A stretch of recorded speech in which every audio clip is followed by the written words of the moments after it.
Assalamualaikum warahmatullahi wabarakatuh. Sebelumnya, perkenalkan nama saya Salsabila Rifda Mahdiah. Saya dari PKMIE UIN Malang. Pada kesempatan kali ini saya akan membahas mengenai Abu Bakar As-Siddiq. Langsung saja, untuk materi yang kita bahas kali ini ada biografi Abu Bakar, kepribadian Abu Bakar, dan masa kekhalifahan Abu Bakar. Biografi Abu Bakar. Nama aslinya adalah Abdullah bin Utsman bin Amir bin Amru bin Ka'ab bin Sa'ad bin Taim bin Murrah bin Ka'ab bin Lu'ay bin Ghalib bin Quraisy. Nah, sebelum masuk Islam, Abu Bakar biasa dipanggil dengan Abu Ka'bah. Nah, namun setelah masuk Islam, Rasul mengganti namanya menjadi Abdullah yang artinya hamba Allah. Untuk nama Abu Bakar sendiri diberikan langsung oleh Rasulullah yang artinya bapak anak unta muda.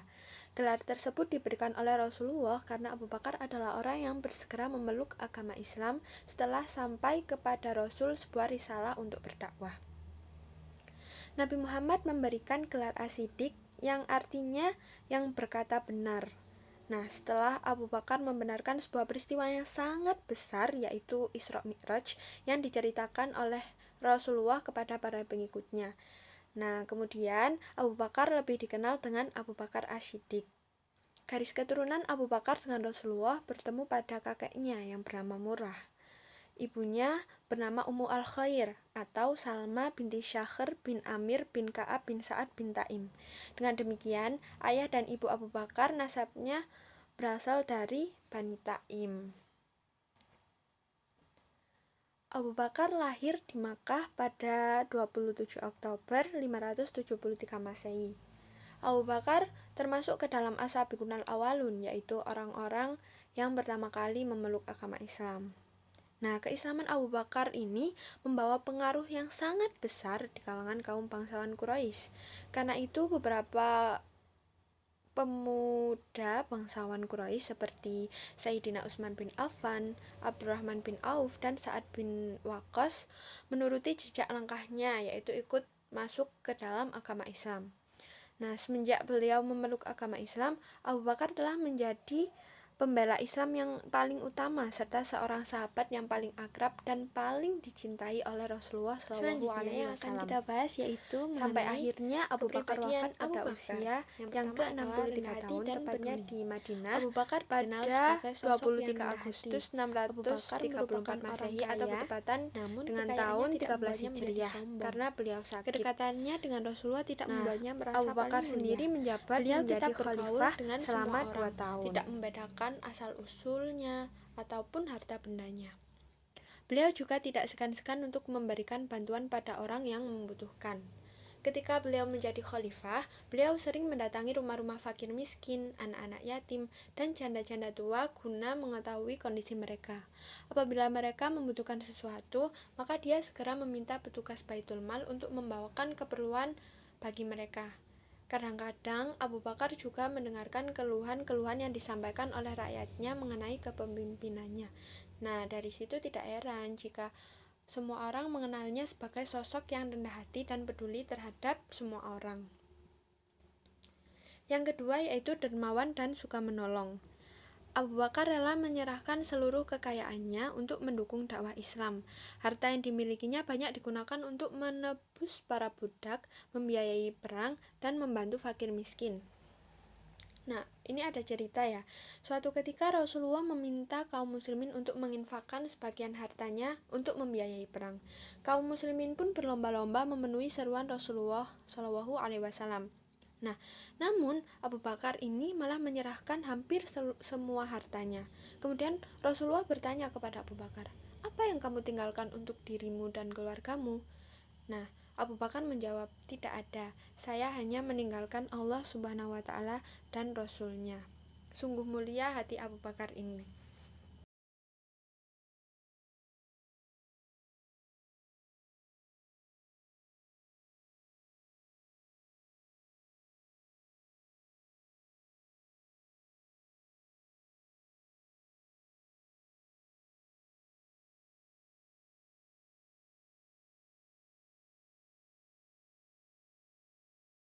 Yang ketiga yaitu sederhana dan berjiwa besar. Abu Bakar adalah sahabat yang dikenal dengan sifatnya yang sangat sederhana.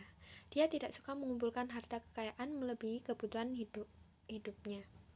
Namun Abu Bakar malah sering memberikan bantuan untuk membantu perjuangan dakwah Rasulullah Shallallahu Alaihi Wasallam. Abu Bakar biasanya berdagang dan memerah susu kambing yang dimilikinya. Nah, hasil dari peran susu kambingnya nanti akan diberikan pada fakir miskin, anak yatim, dan janda tua. Nah, setelah beliau menjadi khalifah, hidupnya tetap sederhana. Beliau ditawari gaji yang besar sebagai imbalan pekerjaannya, yaitu mengurus kehidupan kaum muslim. Namun beliau malah menolaknya dengan halus. Nah, kemudian gaji yang ditawarkan tadi dikembalikan ke Baitul Mal untuk kepentingan masyarakat. Nah, setelah beliau menjadi khalifah ini, pada suatu hari Abu Bakar mendatangi sebuah rumah. Sesudah mengucapkan salam, muncullah seorang gadis kecil yang membukakan pintu. Gadis itu berseru riang, "Bu, pemerah susu kita datang." Ketika ibunya mendekat, ia sangat terkejut karena yang berdiri di hadapannya adalah seorang khalifah. Nah, ibu itu kemudian memarahi anaknya karena menyebut khalifah dengan sebutan pemerah susu. Akan tetapi, Abu Bakar malah berkata seperti ini, "Biarkan saja, ia telah memanggil nama saya dengan pekerjaan yang paling saya sukai, yaitu sebagai pemerah susu." Nah, dari cerita tersebut dapat kita ketahui bahwa Abu Bakar adalah sosok yang sederhana dan tidak sombong. Selanjutnya yang akan kita bahas yaitu masa kekhalifahan Abu Bakar. Yang pertama, ada proses pengangkatan Abu Bakar menjadi khalifah. Setelah berita wafatnya Rasulullah menyebar, para sahabat mulai bertanya-tanya mengenai siapakah yang akan menggantikan kepemimpinan umat Islam nantinya. Maka di hari itu pula berkumpullah kaum Ansor di Sakifah yang merupakan tempat pertemuan Bani Sa'idah. Saat kaum Muhajirin mengetahui hal tersebut, mereka pun segera menyusul untuk mengikuti pertemuan tersebut. Nah, di dalam perjalanannya menuju Sakifah, Umar menceritakan bahwa mereka bertemu dengan dua orang laki-laki solih. Dua orang ini bertanya, "Hendak kemanakah kalian, wahai kaum Muhajirin?" Nah, kemudian yang kaum Muhajirinnya ini menjawab, "Kami hendak menemui saudara-saudara kami yang ada di Sakifah." Nah, dua orang soleh yang tadi mengingatkan agar kaum Muhajirin menggugurkan niatnya untuk pergi ke Sakifah. Namun dari kaum Muhajirin tetap bersikukuh untuk pergi ke sana. Setelah kaum Muhajirin duduk sejenak, ada salah seorang dari kaum Ansor berpidato dengan menyatakan akan keutamaan kaum Ansor yang telah menjadi penolong Rasulullah dan membawa Islam menuju kemajuan, seraya mengingatkan agar kaum Muhajirin tidak mengeluarkan kaumnya dalam masalah khilafah. Nah, saat itu pula Umar telah menyiapkan kata-kata yang paling tepat untuk disampaikan. Namun Abu Bakar malah mencegahnya dan beliau kemudian menyampaikan hadis Nabi tentang siapa yang berhak dalam perkara ini. Nah, dari hadis yang disampaikan oleh Abu Bakar tersebut, kaum Ansor pun akhirnya menerimanya. Setelah Abu Bakar selesai berpidato di Sakifah, dia pun mengajukan Umar dan Abu Ubaidah sebagai khalifah.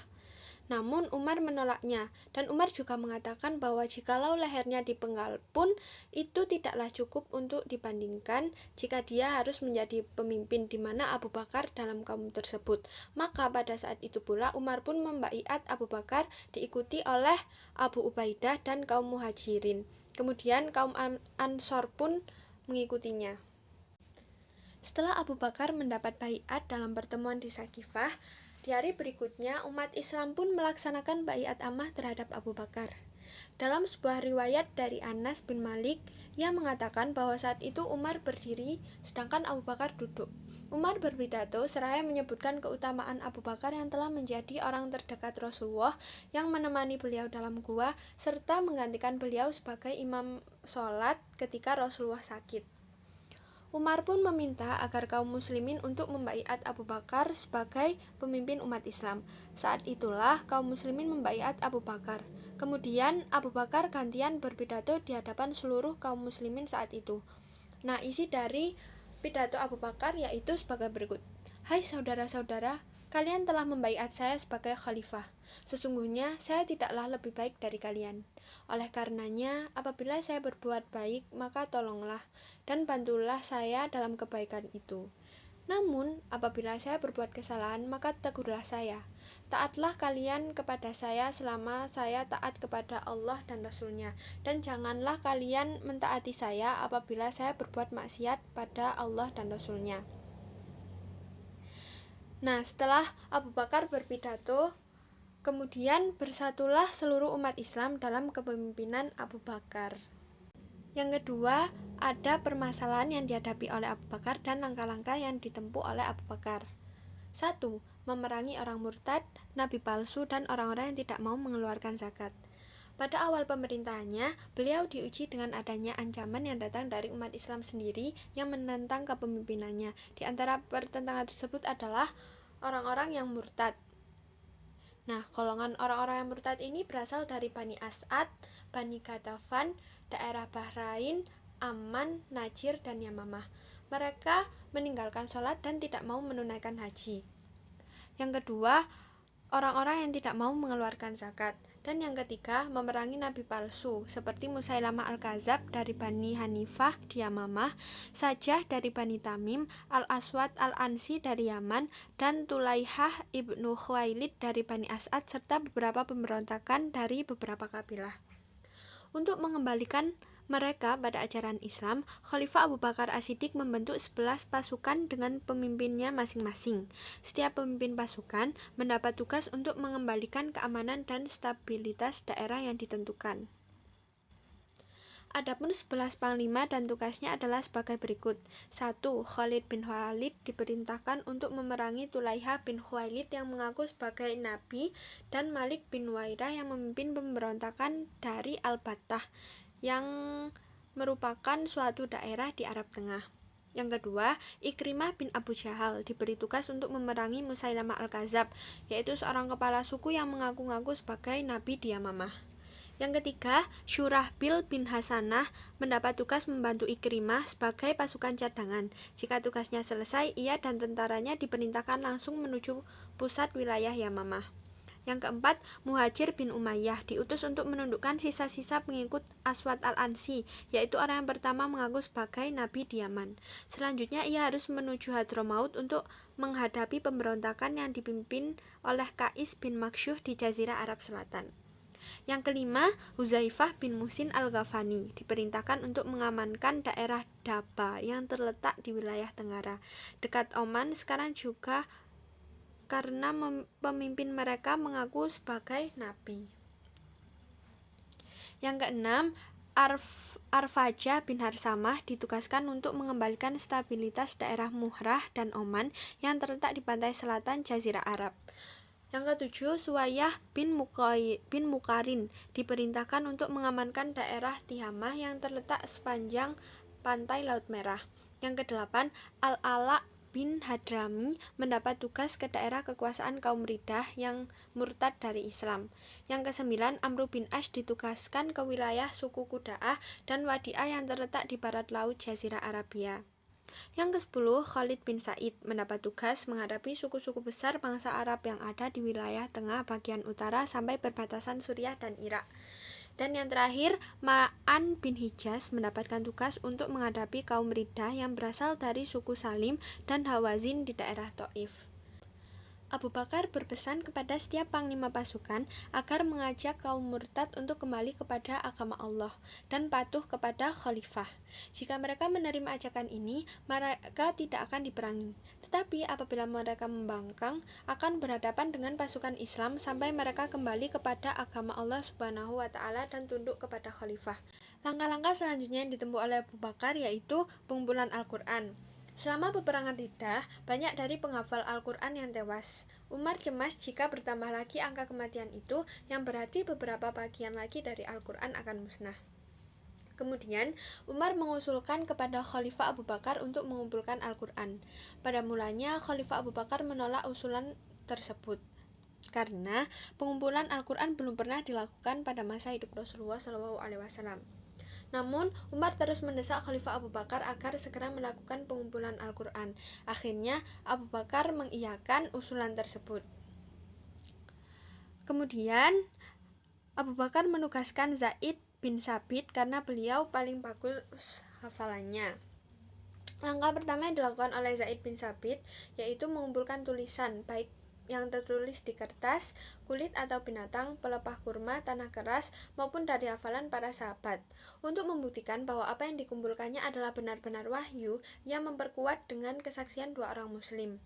Akhirnya, Zaid bin Sabit mampu menulis ulang Al-Quran dalam lembaran-lembaran kertas secara utuh, atau yang biasa kita sebut sebagai mushaf. Kemudian, mushaf Al-Quran tersebut diberikan kepada Abu Bakar dan disimpan di rumah Khalifah Abu Bakar sampai beliau wafat. Langkah ketiga yang ditempuh oleh Abu Bakar yaitu pada bidang ilmu pengetahuan. Pola pendidikan pada masa Abu Bakar masih seperti pada masa Nabi Muhammad SAW, baik itu dari segi materi maupun lembaga pendidikannya. Dari segi materi, pendidikan Islam terdiri dari pendidikan tauhid atau keimanan, akhlak, ibadah, kesehatan, dan lain sebagainya.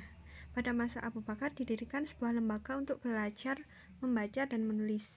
Menurut Ahmad Syalabi, lembaga untuk belajar membaca dan menulis itu disebut dengan kutab. Kutab merupakan lembaga pendidikan yang dibentuk setelah masjid. Selanjutnya, Asma Hasan Fahmi mengatakan bahwa kutab didirikan oleh orang-orang Arab pada masa Abu Bakar dan pusat pembelajaran pada masa ini adalah Madinah. Sedangkan orang yang bertindak sebagai tenaga pendidik adalah para sahabat Rasul terdekat. Yang akan kita bahas selanjutnya yaitu kemajuan kebudayaan Islam pada masa Abu Bakar. 1. Penyebaran dan kekuasaan Islam. Pada tahap pertama, Abu Bakar terlebih dahulu menaklukkan Persia. Pada bulan Muharram tahun 12 Hijriah atau bertepatan pada tahun 633 Masehi, ekspedisi keluar Jazirah Arabia dimulai. Musanna dan pasukannya dikirim ke Persia menghadapi perlawanan sengit dari tentara kerajaan Persia. Abu Bakar juga memerintahkan Khalid bin Walid yang sedang berada di Yamamah untuk membawa pasukannya membantu Musanna. Pasukan Persia berhasil diporak-porandakan. Perang ini dalam sejarah Islam disebut dengan Mauqi'ah Zat As-Salasil, artinya peristiwa untayan rantai. Kemudian pada tahap kedua, Abu Bakar berupaya menaklukkan kerajaan Romawi dengan membentuk 4 barisan pasukan. Keempat kelompok tentara dan panglimanya itu adalah sebagai berikut. Yang pertama, Abu Ubaidah bin Jarrah bertugas di daerah Homs, yaitu yang berada di Suriah Utara dan Antioquia. Yang kedua, ada Amr bin Ash mendapat perintah untuk menaklukkan wilayah Palestina yang saat itu berada di bawah kekuasaan Romawi Timur. Yang ketiga, ada Syurahbil bin Sufyan diberi wewenang menundukkan Tabuk dan Yordania. Dan yang terakhir, ada Yazid bin Abu Sufyan mendapatkan perintah untuk menaklukkan Damaskus dan Suriah Selatan. Yang kedua, yaitu pada bidang peradaban Islam. Bentuk peradaban yang paling besar dan luar biasa dan merupakan satu kerja besar yang dilakukan pada masa pemerintahan Abu Bakar adalah penghimpunan Al-Quran. Dan yang kedua, dalam bidang penataan sosial ekonomi, Abu Bakar mewujudkan keadilan dan kesejahteraan sosial masyarakat dengan mengelola zakat, infak, dan sedekah yang berasal dari kaum muslimin, serta harta ghanimah yang merupakan harta rampasan perang sebagai sumber pendapatan dari Baitul Mal. Sekian presentasi saya tentang Abu Bakar pada kesempatan kali ini. Mohon maaf apabila terdapat kesalahan dan terima kasih saya ucapkan kepada teman-teman yang sudah mendengarkan. Untuk selebihnya, ada pertanyaan teman-teman?